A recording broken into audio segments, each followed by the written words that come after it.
नमस्कार। कोरोना से जुड़े इस खास शो अफवाह बनाम हकीकत में आपका स्वागत है। मैं हूं अदिति राजपूत।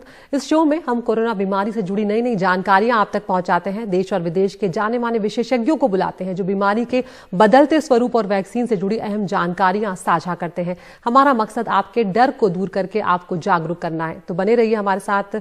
रुक कर रहे हैं हमारी मुख्य खबर का। कोरोना से जंग में भारत एक कदम और आगे बढ़ने को तैयार है। केंद्रीय स्वास्थ्य मंत्री हर्षवर्धन ने कहा कि देश में जनवरी से टीकाकरण की शुरुआत हो सकती है और उन्होंने इस बात पर जोर दिया कि वैक्सीन सुरक्षित हो और असरदार हो, यही हमारी प्राथमिकता है, उससे समझौता नहीं होना चाहिए। उन्होंने ये भी कहा कि अगले 6 से 7 महीने में 30 करोड़ लोगों को वैक्सीन लगाने का लक्ष्य है।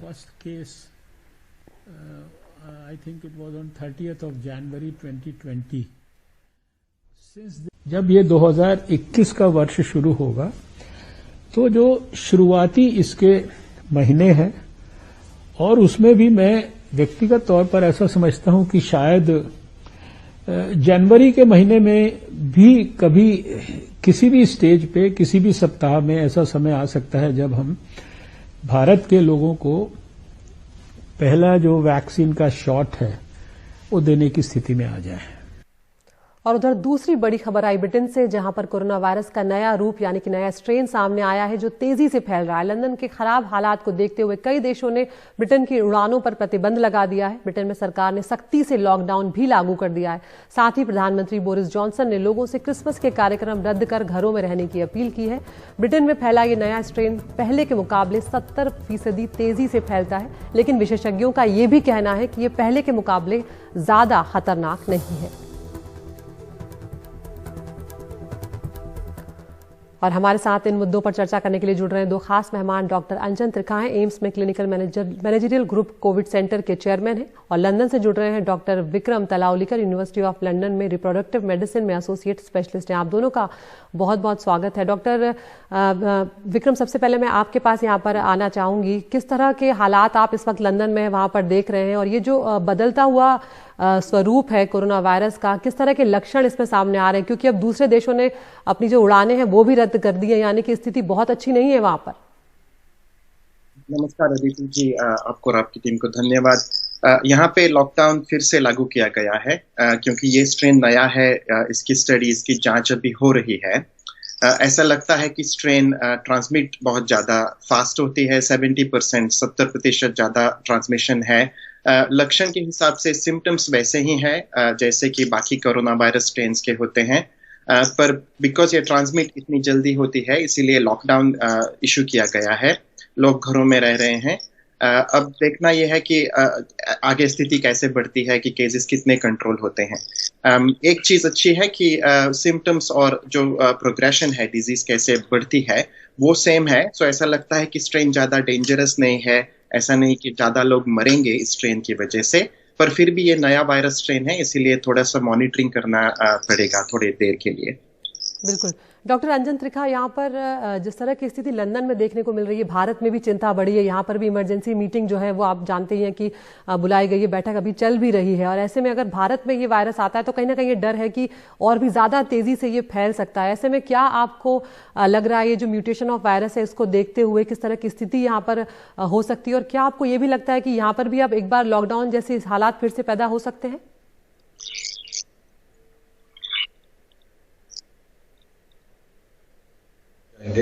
पर जो गवर्नमेंट या सरकार को निर्णय लेना पड़ेगा वो निर्णय ये लेना पड़ेगा, जैसे बाकी यूरोपियन कंट्रीज ने सारी फ्लाइट्स यूके से रोक दी हैं, क्या हम भी ऐसा कर पाएंगे कि नहीं कर पाएंगे? ये निर्णय लेने के लिए सरकार ही बिल्कुल ठीक से निर्णय ले सकती है। डॉक्टर लोग तो सिर्फ ये बता सकते हैं कि ये अगर म्यूटेशन वाला वायरस आएगा, और उसके बारे में हमें ज़्यादा ज्ञान अभी नहीं है।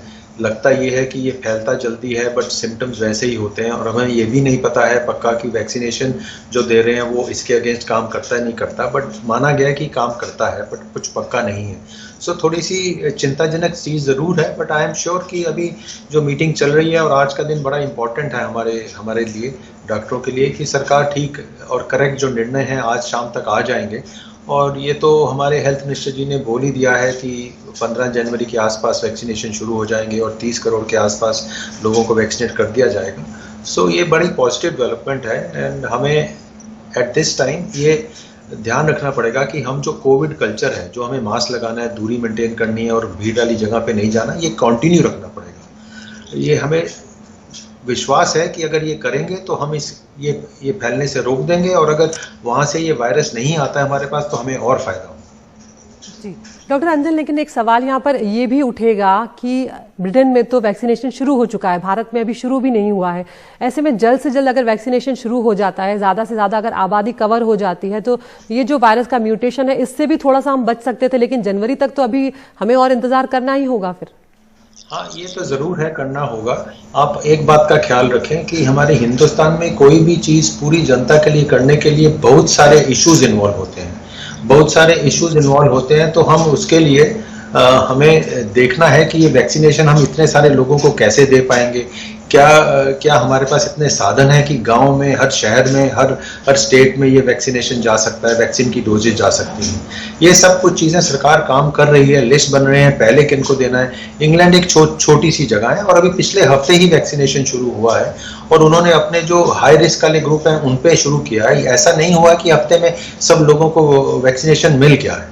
सो ज़्यादा घबराने की बात नहीं है। हमें जो हम कर रहे हैं वो हमें करना चाहिए और अच्छे तरीके से करना चाहिए, और चांसेस हैं कि हम ये जो अगला हमें खतरा लग रहा है उससे भी हम अच्छे से लड़ पाएंगे। जी डॉक्टर विक्रम, एक सवाल यहाँ पर ये भी उठेगा, क्योंकि वैक्सीनेशन शुरू हो गया है और उसी दौरान ये जो वायरस का म्यूटेशन है ये देखने को मिला है। ऐसे में जो वैक्सीन चल रहा है उसको लेकर लंदन में, इंग्लैंड में भी लोगों के मन में सवाल होंगे, भारत में भी सवाल है कि क्या ये वैक्सीन, ये जो बदलता स्वरूप है कोरोना का, इस पर भी असरदार होगा या नहीं होगा? हाँ, ये सवाल तो उठेगा क्योंकि ये स्ट्रेन नया है और उस पर टेस्ट हो रहे हैं। अभी तक ये कंफर्म नहीं कह सकते कि ये वैक्सीन चलेगा या नहीं चलेगा। यूजुअली जब वैक्सीन बनता है तब वायरस की डिफरेंट स्ट्रेन्स को एस्टिमेट करके एक वैक्सीन बनाया जाता है। जो वैक्सीन मेकर्स होते हैं वो इसके लिए ये जानकारी रखते हैं कि ये वायरस म्यूटेट होगा आगे जाके। इसके लिए उसका जो स्पाइक प्रोटीन है, जो वायरस ह्यूमन सेल्स को जहाँ पे वो बाइंड करता है, उस स्पाइक प्रोटीन के लिए ये वैक्सीन बनाए गए हैं। तो ऐसा लगता है कि ये वैक्सीन काम करेंगे, क्योंकि म्यूटेशन इतना भी नहीं हुआ है कि ये वैक्सीन बिल्कुल काम नहीं करेंगे। पर फिर भी ज्यादा टेस्ट आगे जाके ये बताएंगे हमको कि कितना इफेक्टिव है वैक्सीन, अगर ये स्ट्रेन डोमिनेंट स्ट्रेन बनता है कुछ दिनों या महीनों के बाद। जी डॉक्टर विक्रम, एक सवाल ये भी आपसे पूछना चाहूंगी कि कितने दिनों तक ये असरदार रहेगा? क्या इसको लेकर कोई जवाब मिल पाया है वहां पर? ये कहना बहुत मुश्किल है। कभी कभी ऐसा होता है कि वायरस का जो स्ट्रेन आता है और डोमिनेंट बनता है, ऐसा लगता है कि ये म्यूटेंट स्ट्रेन है, ये ज्यादा इन्फेक्शंस करेगा। कभी कभी ये बिल्कुल फिजल हो जाता है, कम्युनिटी से बाहर जाता है। तो ऐसा नहीं कि ये स्ट्रेन अभी डोमिनेंट रहेगा या बहुत सारा नुकसान करेगा। ऐसा भी हो सकता है कि जैसे जैसे केसेस बनते जाते हैं ये स्ट्रेन थोड़ा सा फीका पड़ जाएगा। तो बहुत अर्ली है, मॉनिटर करना जरूरी है। ये बहुत इंपॉर्टेंट है कि जैसे आपके दूसरा वक्ता ने कहा कि हैंड वॉशिंग, सैनिटाइजेशन, ये बहुत क्रूशियल है। जब तक ये वैक्सीन काम नहीं करते, 60-70% लोगों को नहीं मिल जाते पॉपुलेशन में, सब चीजें करना बहुत बहुत जरूरी है। बिल्कुल। डॉक्टर त्रिखा, आपके पास मैं आना चाहूंगी। यहाँ पर एक सवाल बार बार ये भी उठ रहा है कि हमारे यहाँ बहुत ज्यादा लोगों में जो है अब वो हेजिटेंट हुए हैं वैक्सीन के ट्रायल को लेकर, वैक्सीन को लेकर कहीं ना कहीं सवाल भी उठ रहे हैं। ट्रायल के नतीजे भी बहुत स्पष्ट तौर पर सामने नहीं आए हैं। ऐसे में फिर जब वैक्सीनेशन स्टार्ट होगा तब भी लोगों को कहीं ना कहीं शक रहेगा। तो क्या आपको लगता है कि ट्रायल्स के नतीजे और साफ गोई से सामने आना चाहिए? देखिए, ऐसा है कि जो भी ट्रायल्स होते हैं उनको जो सरकार कुछ कमेटी बनाती हैं वो सब रिजल्ट्स को वो देखती हैं, अच्छे से वो उनको एनालाइज करती हैं, और तभी एक दवाई या कोई भी वैक्सीनेशन जनता पे अलाउ किया जाता है देना। तो मेरी राय ये है कि हम सबको अपनी सरकार पे विश्वास होना चाहिए, भरोसा होना चाहिए। ICMR, drug general controller of India, ये सब ऐसी संस्थाएं हैं जो ये सब चीज़ों के असर और जो इनकी कॉम्प्लिकेशन है वो देखती हैं। हमें ये भी देखना चाहिए कि बाकी की कंट्रीज़ ने क्या किया। FDA ने फाइजर को अप्रूव किया, फिर मोडेना को अप्रूव कर दिया, UK ने फाइजर को अप्रूव कर दिया। तो हमारे यहाँ पे थोड़ा सा अफवाहें ज़्यादा फैलती हैं, बट मेरी सजेशन है हमारा कि आपके माध्यम से ये जनता समझ पाए कि जो सरकार डिसीजन लेगी वो ठीक लेगी। सरकार हमारे लिए जो ठीक होगा वही वैक्सीनेशन अलाउ करेगी, और हमें कोई संकोच नहीं करना चाहिए। अगर एक वैक्सीनेशन सेफ है तो हमें पता चलेगा सेफ है।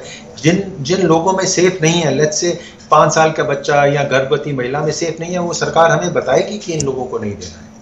तो आप ध्यान जरा थोड़ा सा धैर्य रखिए, और आई एम श्योर कि ये जो सरकार अपनी नीतियां निकालेगी वो ठीक निकालेगी और हमको बिल्कुल ट्रांसपेरेंट तरीके से बताएगी, और कोई जबरदस्ती से वैक्सीनेशन नहीं लगेगा। हर एक को ये मौका दिया जाएगा कि वो वैक्सीनेशन लगाना चाहता है कि नहीं, और ये उसके रूल्स हैं, ये उसके साइड इफेक्ट्स हैं, ये उसकी कॉम्प्लिकेशन है, और बहुत सारी चीजें तो किसी को भी नहीं पता है जी। किसी को भी नहीं पता कि साल के बाद क्या होगा वैक्सीनेशन के द्वारा, क्योंकि अभी साल भर भी हुआ नहीं है इस वायरस को आए हुए, तो अभी बहुत सारी चीजें अभी भी सामने आ रही हैं, अभी भी उसके बारे में शोध किए जा रहे हैं, तो अभी धैर्य सबको रखना होगा। और जिस तरह से डॉक्टर विक्रम और डॉक्टर अंजन त्रिखा दोनों ने कहा कि हमें वही जो सावधानियां अब तक हम बरतते आ रहे हैं, अगर हम वही बरतते रहेंगे तो चाहे ये वायरस बदलता भी रहे, उससे हम अपने आप को बचा सकते हैं। बहुत शुक्रिया आप दोनों का, डॉक्टर विक्रम, डॉक्टर अंजन त्रिखा, आप हमसे जुड़े। एक ब्रेक के लिए यहाँ पर हम रुक रहे हैं और उसके बाद आपको आपके सवाल होंगे और हमारे एक्सपर्ट के जवाब होंगे।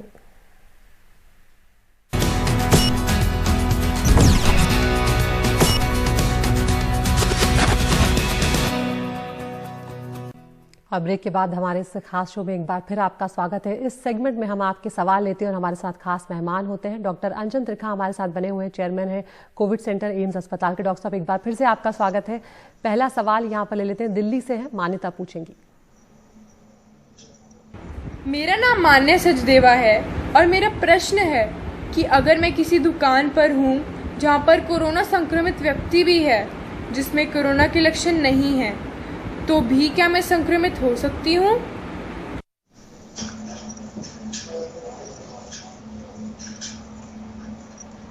जी डॉक्टर साहब, आप सवाल सुन पाए हैं?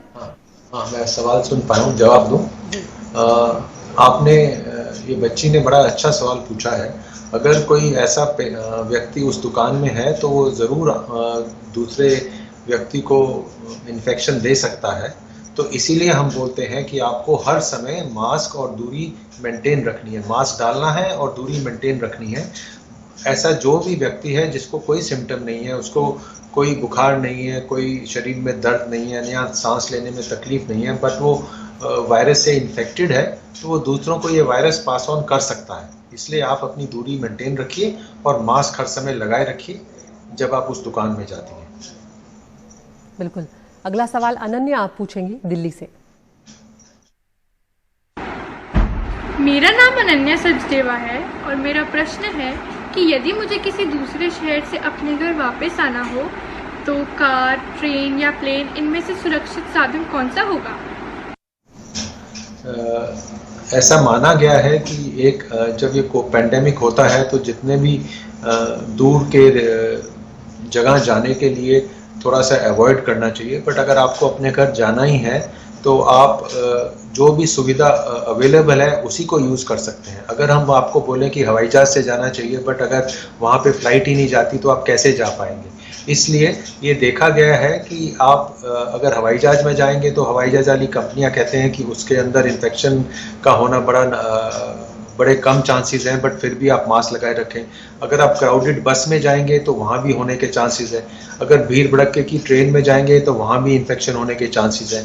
तो बेसिकली आपको वो जो 3 चीज़ें हम हमेशा बोलते हैं वो याद रखनी चाहिए। लोगों से दूर रहना चाहिए, 6 फुट की दूरी मेंटेन करनी चाहिए और मास्क रखना चाहिए। बार बार अगर आप ट्रेन में भी ट्रैवल कर रहे हैं तो आप हाथ धोते रहिए, दूसरों से दूर रहिए और अपने नाक में, अपने आँख में और अपने मुंह में उंगलियां मत लगाइए। अगर ये आप चीज़ें करती रहेंगी और आपको जाना ज़रूरी है तो आप अपनी घर पहुंच पाएंगी बिना इन्फेक्ट हुए। जी, बहुत शुक्रिया डॉक्टर साहब, यहाँ पर आप हमसे जुड़े और आपने सवालों के जवाब दिए। उम्मीद करते हैं दूसरे भी जो लोगों के मन में शंकाएं होंगी वो इन सवालों के जरिए, इन जवाबों के जरिए दूर हो गई होंगी। तो यहाँ पर ये समझना बहुत ज़रूरी है कि चाहे वायरस बदल रहा हो, चाहे उसका स्वरूप बदल रहा हो, लेकिन अगर हम सावधानियां बरतते रहेंगे तो वायरस के हर तरह के स्वरूप से हम निपट सकते हैं और उसको अपने पास आने से रोक सकते हैं। तो आप घबराएं नहीं, क्योंकि अब भारत में भी वैक्सीनेशन जल्द ही शुरू होने वाला है। शायद 1 महीने के भीतर हम ये खबर चला रहे होंगे कि वैक्सीनेशन भारत में शुरू हो चुका है। तो कुछ और दिन है, थोड़ा सा धैर्य रखने की जरूरत है और सावधानियां बरतते रहें। तो आज के लिए इतना ही, नमस्कार।